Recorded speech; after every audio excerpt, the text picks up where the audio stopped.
Well, hey, anyway, I'm Larry. You guys are Chicano Batman. Let's roll with this. This will be a tape op podcast. Um, right now, how many albums do you guys have out at this point? Four? Is it four? Yeah, that sounds about right, right? LPs, yeah. Couple Yeah. EPs. Yeah, but that's over the last like 10 years or so, right? Mm-hmm. And the last couple records have been produced by Leon Michaels. The last two, yeah. Yeah, last two. Yeah. How did that relationship come about? Carlos, Barlow, you guys, it's all you guys right here. I met. I think I was just hanging with this homie. The homie, his name is Omar Juarez, and he's an artist that we connected with in Bakersfield a while back ago. Mm-hmm. And we were just playing a show out there. We actually we got some of our gear stolen that gig, but we made friends with Omar, who I eventually linked up with when he was out here in LA, and Leon was in town. He was in LA, so he invited him over to my house where I was living at the time, and he also I invited Carlos, so we met there. That's where we initially met for the first time. I think I played him like Black Lipstick, like just was one of our latest single that we had out at the time, and he dug it. I was familiar with Leon just like as somebody who was into soul music and who was kind of doing like old school retro sounds at the time. Yeah. Wasn't really too familiar with his music, honestly, but that's kind of what I was going for, like I was into at the time, at least. So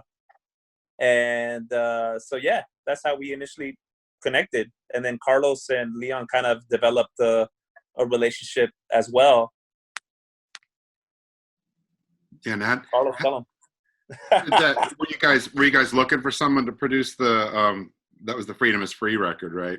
Were you looking? Yeah, we were just kind of like thinking, conceiving at that point. This was kind of early on, like 2014 or something like, or even before 13, 14. And we were just kind of thinking of doing a record. You know what I'm saying? It wasn't like set in stone, but Carlos pretty much like they linked up and they were like, well, we wanted to like cut our next record. And that's when we started having, I guess, more serious conversations about it, and how we eventually ended up at the Diamond Mine. Mm-hmm. Omar, by the way, is an artist that he mentioned. Omar, he did the artwork for the Arcs. What album was that? Oh yeah, that's right. That was around that time. He did some single artwork for. What was that album for the Arcs? The really famous one that came out, the really good one. Right, with Richard Swift and everybody. Yeah, that one. Yeah.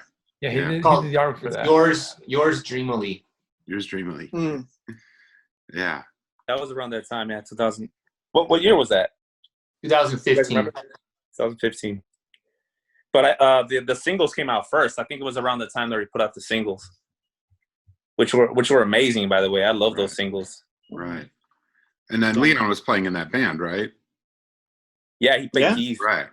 Yeah, Mm-hmm. yeah. No, that makes a lot of sense. It all ties together, doesn't it? Yeah. When I interviewed Pat Carney, he was talking about Leon. And I think there was talks even about Dan Auerbach being a producer for our record. Something like that. Right.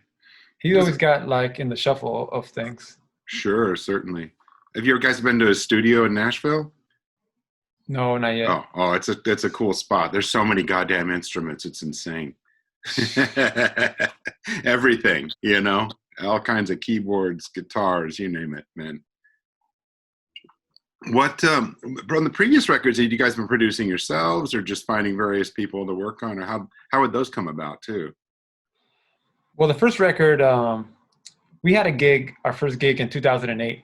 Mm-hmm. And, like 2 months or 3 months after we formed the band, and people were asking for a record. And, it was just our first gig. So it was kind of my initiative to get a demo going at least, so we can have something to, a CDR, and a sleeve to toss around and be like, hire us for your next gig. And so Gabriela and I, we got all our equipment together, like a rack 03, we had a couple of like cool mics, like some Rode mics, SM57s, anything, man. I had ran out of channels, so I had like an old 80s carbon mixer where we summed all the drums to stereo mix and just stereo in. I know, risky. Going Definitely, for it. like I'm going for. That's all we didn't know how to record anything, and we're going for a demo. And then we had this 215 like amp, the bass amp, where we were like putting a condenser on the speakers, and it was just massively loud. And so we ended up getting a sound out of it. And so the demo, we just kept re-editing and remixing and then putting vocals and just like fighting over like frequencies, and actually, like a regular band does, till the album kind of came to all our liking. And then Bardo just started initiating artwork, and then soon enough we had an album, and we're like, wow, this is an album. And we just kind of like, we just officialized it and just called it our record. And really, well, early on, how different was the recording sound of the band versus how the live band came together? Was it different or really similar, or because I could see it kind of going different ways there. It was pretty similar. Eduardo had an acoustic 2x15 cab. Yeah. And I actually have one now. I'm very proud of it. But that sound was our sound, like literally, like it was just like so fat. Like we would carry that thing anywhere. We would play little apartment gigs and just like, take it to the second floor and put it in somebody's like living room, Holy so shit. it was, obviously Gabriel. I mean, honestly, from a lot of people that I've, that talk about our music, it's just our rhythm section was just really unique at that time. Like nobody really played like kind of like the way Gabriel and Eduardo did, like it was just such a solid rhythm section. So, and you definitely heard it coming out of those 215s. We would rock the subs because nothing got in the way of it. Right. It's just that frequency just rumbled. And then Gabo had a particular snare that really snapped amazingly. He had an amazing snare. And so it kind of gave all the space for Bardo he had a Casio tone at the time. One of those, with the beat machines and all that. I forgot what it's called. But he had one of those. So he would run that through like these. I remember like playing next to your speaker. Oh yeah, he can hear all my fuck ups. I could feel the bass. Basically, I didn't need like any monitors at all. It was super fun just to feel your chest like vibrating and just like, oh yeah, this feels good.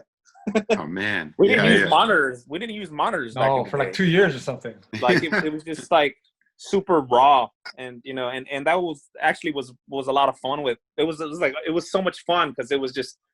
It was just three dudes just kind of like making music and like flowing with it, and there wasn't many rules. Like we didn't have any kind of way of.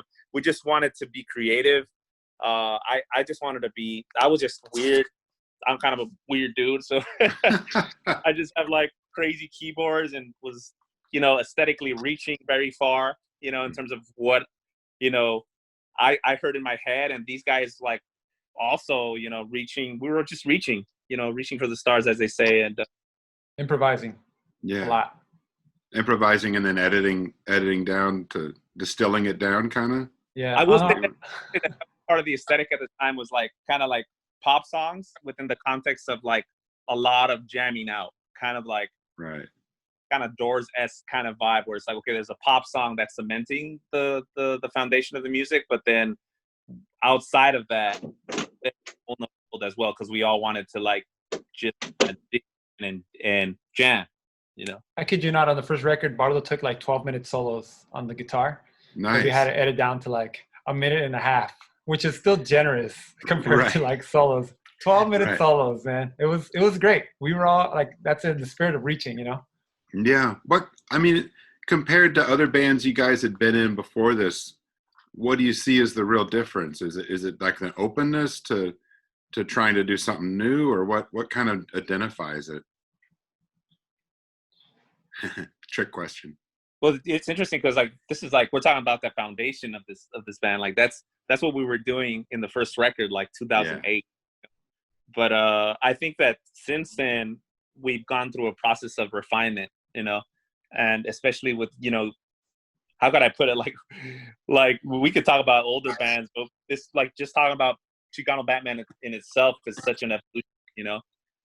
Once we got Carlos in the band, like maybe 3 years into our, you know, into what we were doing, that was a process of refinement, you know, just his guitar playing and his the knowledge, musical knowledge, and just kind of like me trying to be a better singer, you know, you know, evolving as a singer and all that. So we were all evolving, and I think it like at a certain point, by the time we were doing like our second EP, we were like, well, let's try to. Me and Eduardo always talked about, let's make 2.5-minute songs. Mm-hmm. You know, let's not do that shit. That's just too jammy. That's part of the package. Like, we love how Minnie Riperton or whatever Motown vibe or whatever song, like pop songs we grew up with, whatever oldies or whatever, are super short and they get to the point and they're succinct. So that was kind of, I think, a mission also. But there was all kinds of interests and aesthetics floating around music, definitely. Especially having Carlos, he added a whole rock element that we didn't have as a band. You know, Right. like at least like the rock guitar. You know what I'm saying? And how delays and all that kind of thing, you know, the edge, pushing the compositions to a different place. Like, and then also too, we had to learn to share frequencies between Bardo's organ and his guitar and the other guitar. You know, Right. so it was like we had to listen a lot more. You know, and there's a lot of stuff wouldn't work, and we're just like, what's going on? You know, let's like I remember it would be like, Bardo, play your chords on the higher registry and play only three notes. Don't play the whole chord. Let Carlos do the rest of the stuff. So it's a lot of that. So we were growing real quick, Right. You know, because there was a lot of mush in the beginning. It's kind of just learning arrangement, you know. Yeah. I would say. I mean, if you listen, the last couple of records, they feel they sound deceptively simple. Does that make sense to you guys? Like, it sounds kind of like there's not a ton going on, but then to get to that point and to arrange them that well and to kind of leave room for things to happen is kind of a sign of maturity for a band too.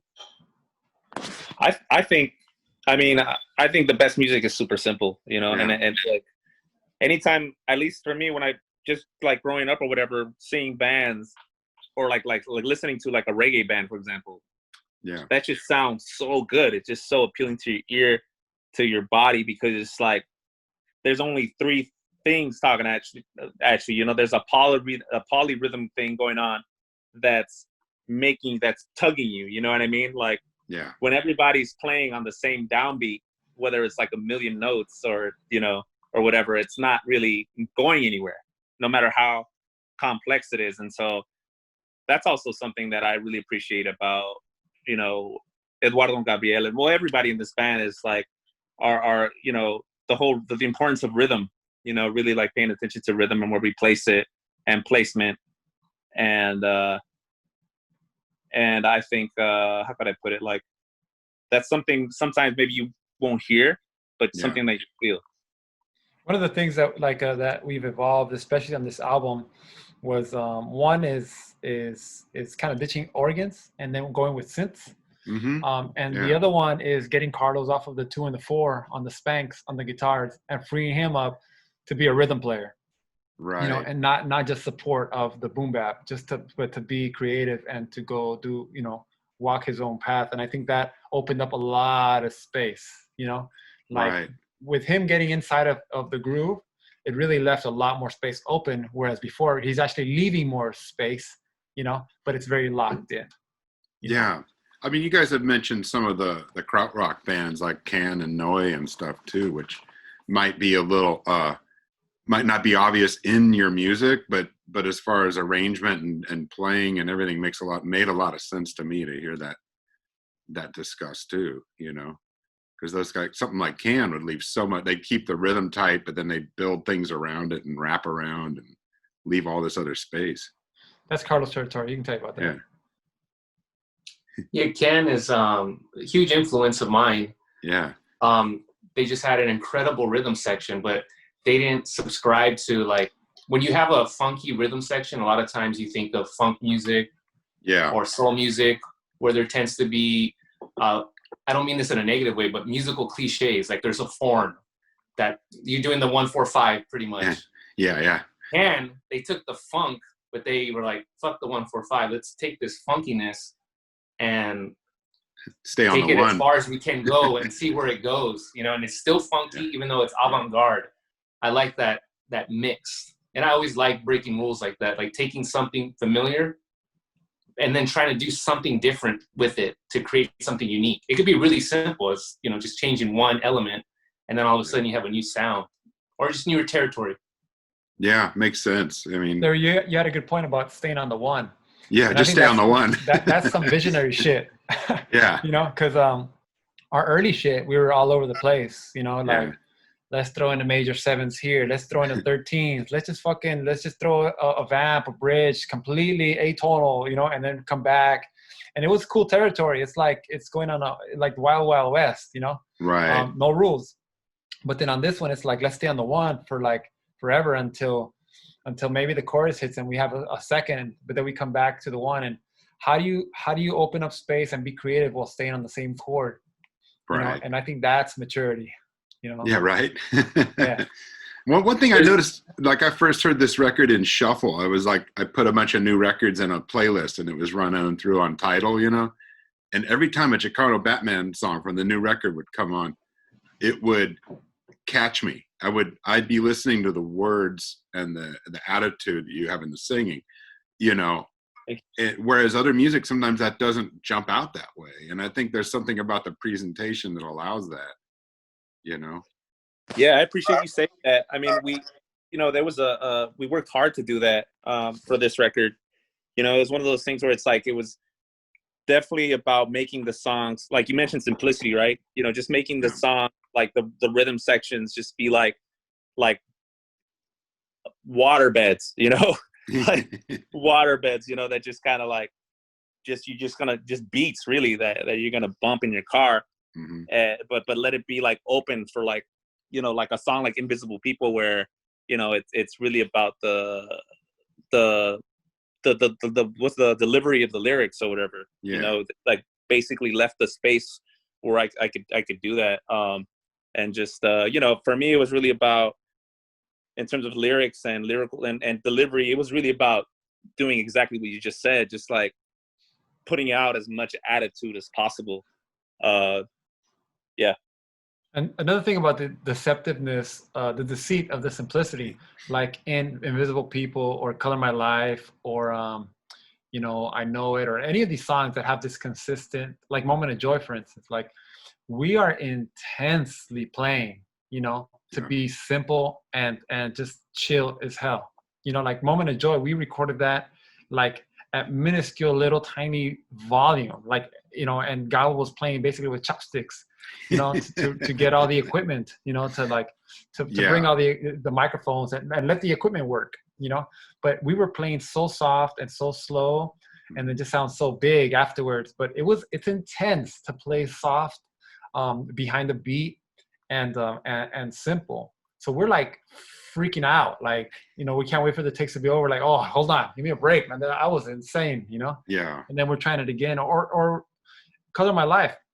We played that continuously for like, I don't know, 20 minutes. We were just locked in, like in a daze, like in a trance, you know? So we were all completely locked in. I remember Leon said like, well, that felt great. Does it sound good? You know? And, you know, it's just like we're playing, you got to peel back everything. Yeah. You got to peel back everything. And I think that's one of that's one of the ego swallowers, you know, of like forget you, what's going on next to you. Right. You know, right. and how do you adapt, because, you know, there's no I anymore, and then at the end of the day, we're creating all these water beds for the vocals, you know, and the vocals, 90% of everybody listening to the vocals, you know what I'm saying? Yeah. So we put about 1,000% of work into the rhythm section, but, you know, at the end of the day, it's 10% of really what the audience is gonna listen to, and that's a fact, you know. How did Leon work? Well, actually, first let me step back for a question. I know you guys had demoed some of the stuff beforehand. And I know that was also kind of like a process of maybe demoing too much. Was that a case that I read something about that? And the danger of getting locked in? Did you guys run into that once you got into the studio saying, oh, we got to undo what we thought we were going to do? I'll say that. I don't think we demoed too much. I think we had an issue with demo-itis and letting go of the demos. There was a lot of great material on these demos, but sometimes we couldn't get out of our own way with just letting go of your ego and being like, oh, I really like my guitar part on this song. I wish, can't we recreate this demo again, but at a higher fidelity?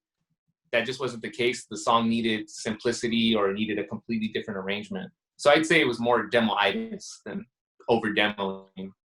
The guitars needed to sound like shit, to sound great. Because Carlos went in there with his vintage collection of Fenders and like these Princeton amps, these 60s stuff, and like just like the most beautiful reverbs and delays and stuff. And I swear to God, I think Sean Everett might have gotten him and put him through a Sans amp and a SPX or something, and just like and just compressed the fuck out of it and just created like corn chips. You're giving out secrets, man. That record is. I don't know what he did. There's crazy compression on that record. I mean, you hear things. You hear things going like the Sans amp blooming out after a sound is hit. You hear the compressor releasing or the Sans amp. How did you guys? I've hung out with Sean before too. He's so amazing. Then how did you guys end up hooking up with him to do the mixing on this? I just wanted to say before we move on to that, I just wanted to say that, I think this record, regardless of how, everything was right. Like, we wouldn't have got to this point if it wasn't for the suffering that we each of us went through. Suffering. With the pushing and the pulling, all of that needed to happen for this record to be what it is. Like a lot of times, we could go back and maybe we could take a different approach for our own sanity. Yeah. But the awesomeness of this record has to do with all of that insanity that happened. It's not for everyone. Yeah. It's not good for your health. It's not good for your health. I mean, you guys have mentioned arguing about stuff in the studio too, and is that a constant thing that comes up occasionally, just to kind of as part of the band to make that search? Fuck you. We're just different people, man. Hell yeah. We're working on that though, I guess. Yeah. Well, I mean, if it works out in the end. Yeah, right. Totally. Yeah, it ends up working out in the end, but there's a couple of things you learn along the way. It's like if somebody has a good idea, just listen to it, before imposing your own will or imposing your own aesthetic. Right. Giving it a chance, hearing it through. I know I had that issue in the beginning of this process because of the synths. And I think Carlos would bring in a lot of pads, what's that keyboard you have, Carlos? Start with an O?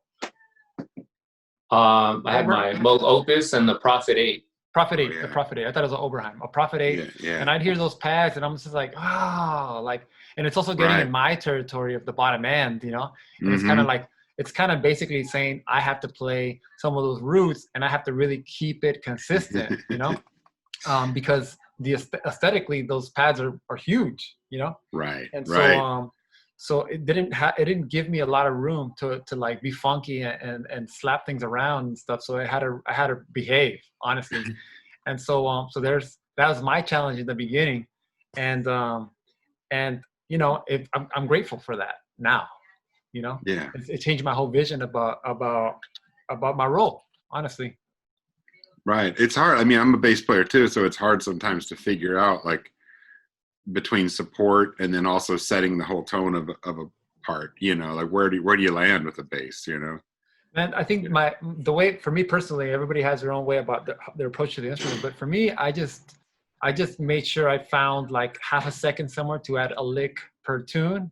And I was fine with that. Like a slap here. And I was like, there it is. That's my signature. I'm out. Like that's all. That makes a lot of sense. And all those slaps are super memorable though. Like, I find myself singing that shit like when I'm listening to songs like "Color My Life," or it's super cool. That's a great approach. Right. I mean, there's a space that's been allocated for it. Like we talked about arrangement earlier. That's a whole different way to build it. Totally. You're making sure there's a focal point. So get onto the Sean Everett thing. How did that get lined up for this record for the mixing? I think part of it, Carlos had him in mind, right, Carlos? I mean, we had mentioned him, like, it was just like a dream. Like, we were just kind of thinking about it. You know, he did the Alabama Shakes record and all that. And so I happened to be like, I took like one of our backup singers. She also plays keys with us, Nikki, and I gave her a ride to the cafe down the street, near the arts district, and I dropped her off, and then I went to get my sandwich because I was hungry too. And on my way back, I was just sitting in my car, and then I see Brittany walk with like Sean, like they're just walking down the street.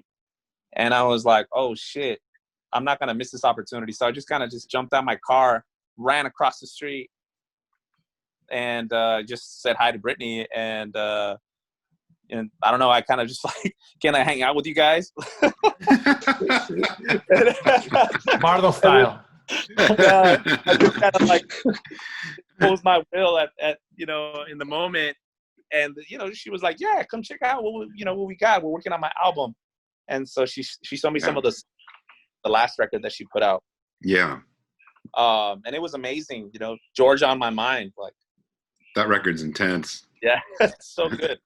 And it was great, just kind of listening, and that was kind of like the first initial contact, I guess, or face-to-face contact, I guess. And I don't know, it just kind of made it easier, I guess, to make some inroads and have management get everything together, and eventually accepted, and we were all just stoked. Yeah.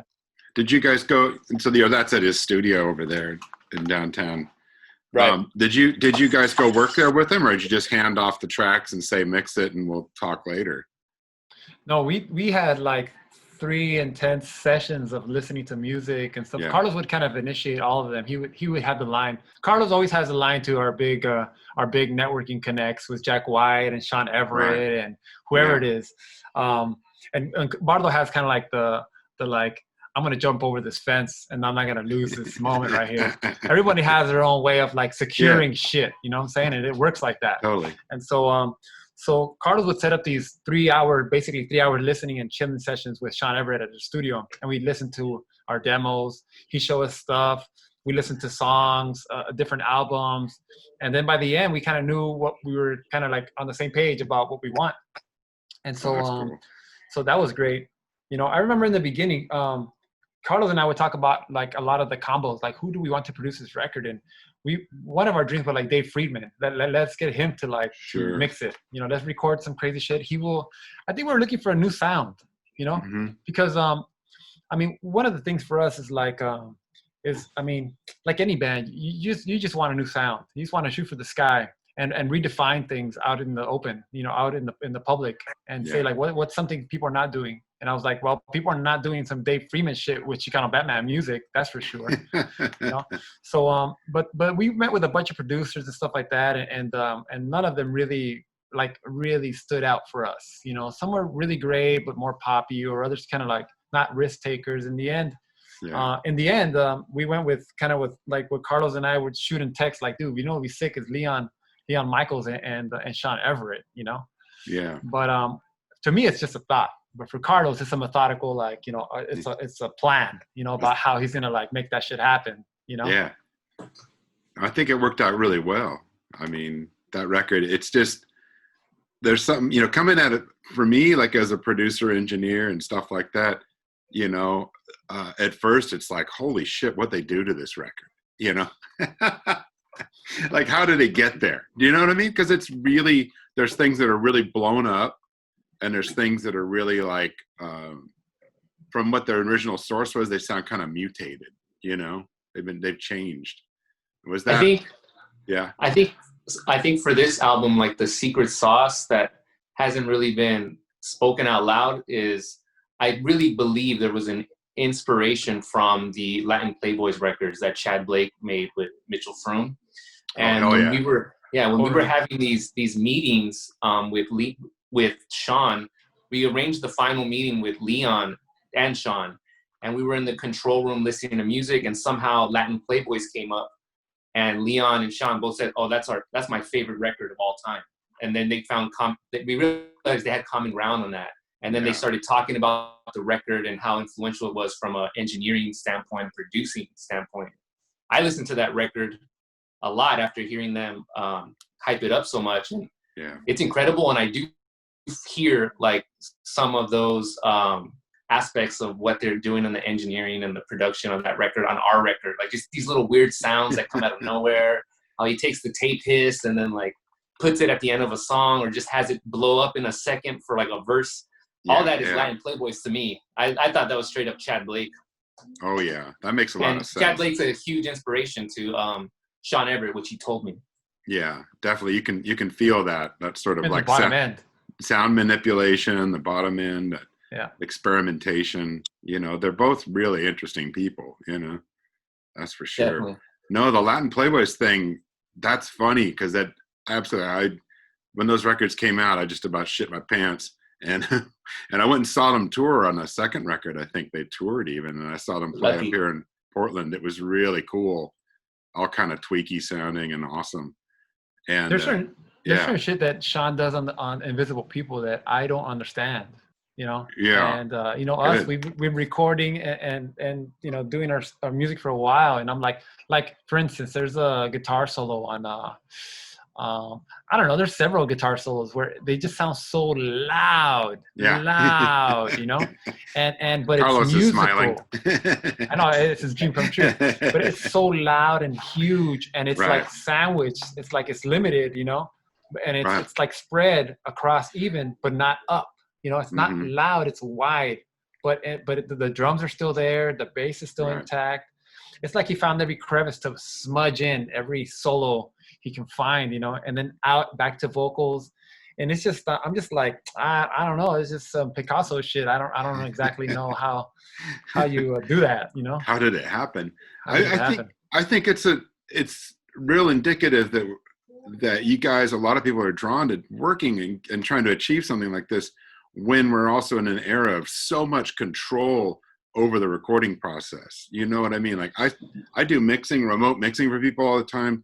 And the amount of control, the revision notes, you know, are like 2 pages long, and it's like, turn down the second tambourine hit, you know, you're like, fucking hey, you know, and it's like letting go of some of that control, but focusing on the real vision of like loud guitar solos on FM radio, classic rock are still the thing, you know? Listen to fucking Styx or some garbage band like that. Foreigner. And those solos are fucking loud, right? You know?